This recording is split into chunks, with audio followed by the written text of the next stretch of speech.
Hi all, ಎಲ್ಲರಿಗೂ ನಮಸ್ಕಾರ. ಇವತ್ತಿನ ಟ್ರಾಮಾ ಸೀರೀಸ್ ಡೇ 7. ಇವತ್ತಿನ ಫಿಯರ್ ಆಫ್ ಸಕ್ಸಸ್. ಸೊ ಒಂದು ಸ್ಮಾಲ್ ಸ್ಟೋರಿಯಿಂದ ಸ್ಟಾರ್ಟ್ ಮಾಡೋಕ್ಕೆ ಇಷ್ಟಪಡ್ತೀನಿ. ಒಬ್ಬ ವ್ಯಕ್ತಿ ಇರ್ತಾನೆ, ಸ್ಟಾರ್ಟಪ್ ಮಾಡಬೇಕು ಅಂತ ಅಂದ್ಕೊತಾನೆ, ತುಂಬ ಕಷ್ಟಪಡ್ತಾನೆ. 10 ರಿಂದ 12 ಗಂಟೆ 10 to 12 hours will be working. So social media platform, all the ಏನೇನು ಬೇಕು ಎಲ್ಲ ತಯಾರಿಗಳು ಮಾಡ್ಕೊತಾರೆ, ಬಿಸ್ನೆಸ್ ಪ್ರಮೋಟ್ ಮಾಡ್ತಾರೆ. ಸೊ ಒಂದು 3 months ಆಫ್ ಪ್ರಿಪ್ರೇಷನ್ ಆದಮೇಲೆ ಕ್ಲೈಂಟ್ಸ್ ಬರೋಕ್ಕೆ ಸ್ಟಾರ್ಟ್ ಆಗ್ತಾರೆ, ಮೆನಿ ಆಪರ್ಚುನಿಟೀಸ್ ಬರೋಕ್ಕೆ ಸ್ಟಾರ್ಟ್ ಆಗುತ್ತೆ, ಒಳ್ಳೊಳ್ಳೆ ಪ್ರಾಜೆಕ್ಟ್ಸ್ ಇರೋಕ್ಕೆ ಸ್ಟಾರ್ಟ್ ಆಗುತ್ತೆ. ಈ ವ್ಯಕ್ತಿ ಸ್ಲೋ ಆಗಿ ಮನಸ್ಸಿನಲ್ಲಿ ಕೊರಗಕ್ಕೆ ಸ್ಟಾರ್ಟ್ ಮಾಡ್ತಾನೆ. ಏನು ಕೊರಗು? ಓ ಮೈ ಗಾಡ್, ಎಷ್ಟು ಬೇಗ ಮೂವ್ ಆಗ್ತಾ ಇದೆ. I am so grateful but I fear the success.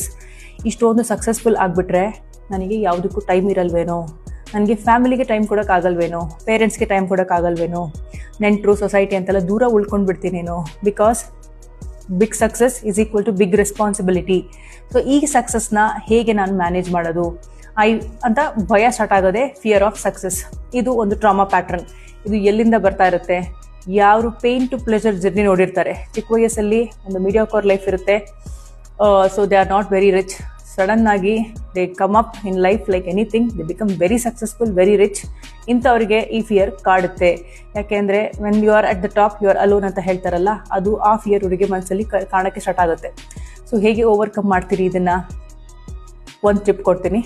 ಮುಂಚೆನೇ ಹೇಳ್ದಂಗೆ ಸಕ್ಸಸ್ಫುಲ್ ಆಗಿರೋವಂಥ ಜನಗಳದ್ದು ಬಯೋಗ್ರಫಿ ಓದಿ, ರೆಫರೆನ್ಸ್ ತೊಗೊಳ್ಳಿ, ಹೇಗೆ ಮ್ಯಾನೇಜ್ ಮಾಡ್ತಿದ್ದಾರೆ ಅಂತ ನೋಡಿ. ಇನ್ನೊಂದೇನು ಅಂದರೆ, ಎತ್ತರಕ್ಕೆ ಬೆಳೆದವನು ತುಂಬ ಕೈಂಡಾಗಿ ಇರಬೇಕು. ಕೈಂಡ್ನೆಸ್ ಬೆಳೆಸ್ಕೊಳ್ಳಿ, ಹಂಬಲ್ನೆಸ್ ಬೆಳೆಸ್ಕೊಳ್ಳಿ, ಗ್ರ್ಯಾಟಿಟ್ಯೂಡ್ ಬೆಳೆಸ್ಕೊಳ್ಳಿ. ಇವೆಲ್ಲ ನಿಮ್ಮನ್ನು ಗ್ರೌಂಡೆಡ್ ಆಗಿರೋಕ್ಕೆ ಸಹಾಯ ಮಾಡುತ್ತೆ. ಮತ್ತು ಈ ಥರ ಪ್ಯಾಟ್ರನ್ನಿಂದ ಆಚೆ ಬಂದ್ರೇ ನೀವು ತುಂಬ ಎತ್ತರಕ್ಕೆ ಬೆಳೆಯೋಕ್ಕೆ ಸಾಧ್ಯ. So these are the small tips that may help you.